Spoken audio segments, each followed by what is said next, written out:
Inside the destroyed schoolhouse, right next to the fireplace, Fables of Faerûn 5, The Boy and the Beholder.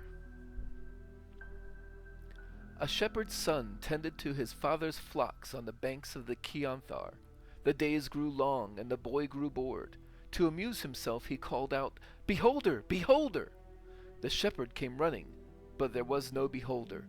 The boy pointed and giggled, but the shepherd scolded him.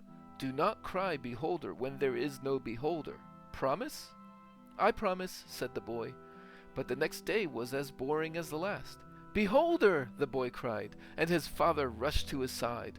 The boy laughed and laughed, but the shepherd only frowned and shook his head. 3 days later, the boy spotted a round figure floating in the distance. It had one giant eye in the middle of its face, a mouth full of pointed teeth, and thin stalks growing from it, each with an eye peeking from the tip.